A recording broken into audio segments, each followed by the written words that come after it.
appropriate things to put up statues. Phoenixes, absolutely. Grover, of course. Saruman? No, not Saruman. But Saruman did good stuff before he got weird. Okay, maybe Saruman. If this was Gandalf, yes. I got it at Burger King. It's a tiny statue. This vagina, sure. This carrot in druid's robes, absolutely not. Kirsten's Agenda is the name of my show. It's a way to make art and learn stuff and grow. There will be lots of segments and maybe some guests. 10 minutes of deep breath, that is my quest. If while we're here, then our insides expand to be more compassionate to our fellow man and woman and person. And remember, the truth is that kindness is cool. Have sex with my feelings and being cruel. Because our power lies in our minds and our hearts. Opening up is a really good place to start. Kirsten's Agenda. And there's a lot of this anger about stuff being ripped down right now. Statues. And I'm going to tell you this. Yeah, okay. A lot of those statues I've seen before, right? And I've thought they were really pretty and I like them. I love an old thing. I love to go to a, museum and stare at a statue of a, and I got sad because I was like, I want to be able to look at that and infuse on it the realities that I've given it. I've endowed a statue. For instance, we're going to talk to my actual cousin Dominic, who's way cooler than me. So everyone is cooler than you. Even if I didn't know him, he's like the coolest. And if I did know him, which I do, I follow him on Instagram, and he posted this really cool thing about Christopher Columbus. And I am actually half Italian. My grandparents, they came from Italy to live in America. And he is also, even though we're like the same amount of Italian, he seems more Italian than me.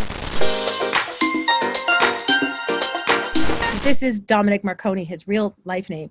He is here in the mind of Reba McEntire with us. His Instagram handle is Chaz Chillinger. So Chaz Chillinger, aka my cousin, has the most amazing Instagram feed. You made a post that I deeply enjoyed, and we're talking about statues this week. And you were talking about the Christopher Columbus statue. Could you give me what you said on that about, because I love a statue, Dominic. I would say to you, I love an old statue with a horse and a thing. Come on. That's a tough take in 2020. That's a tough take to have. I know. What were you saying about Christopher Columbus? Christopher Columbus stinks, and he's always stunk. And the thing is, we were just sort of like the whole premise of it.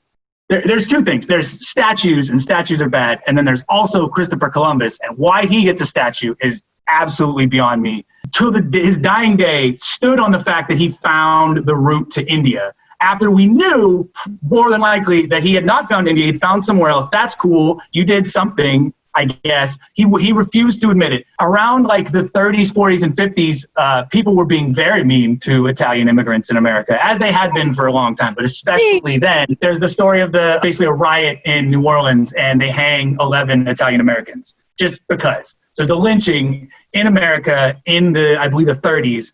And because of that, there's sort of this momentum to get Columbus Day to be a holiday. This is why you erect a statue of someone instead of just putting it in a book, right? So there's all this momentum to get a holiday because that'll get people to stop being so mean and prejudiced and racist to Italian Americans.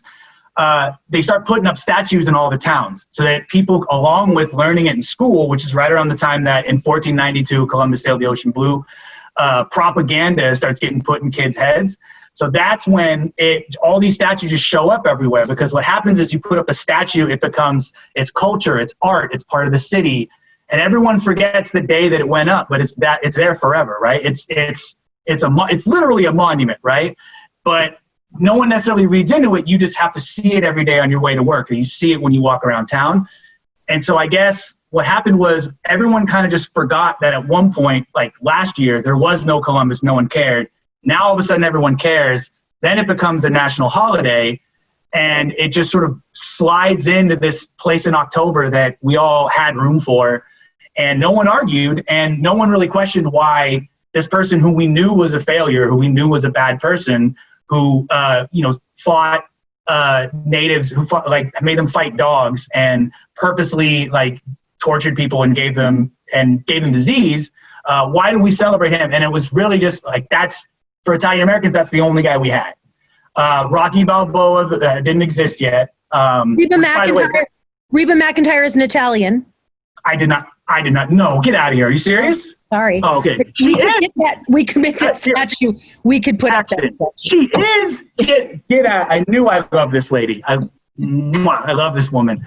No, so it just sort of becomes this thing where the statue goes up, and then after that, kids see the statue. They like statues, right? Statues are cool. See, they are cool, and they're getting torn down. I don't want that, but I do want that because you're right, but also I like them. You learn the songs, you see the statue, we celebrate the day, there's a parade. Relearning is uncomfortable. It makes you not even think about, and then when you do read about, hey, Columbus was actually a real piece of shit, to the point where his kids didn't want to be around him. Every government that had ever been associated with him basically abandoned him, took his money, sent him in exile to go die alone of chlamydia, as we established. That's the guy whose statue is in your town square. I am starting a group, and it started today. I started writing up the paperwork. We're going to replace Columbus statues with statues of Danny Devito. Danny DeVito is the most unproblematic Italian American. He is a benevolent person. He's a philanthropist. He's not that big, so we don't need a lot of materials. It's like a 4-foot statue. That's what I'm doing.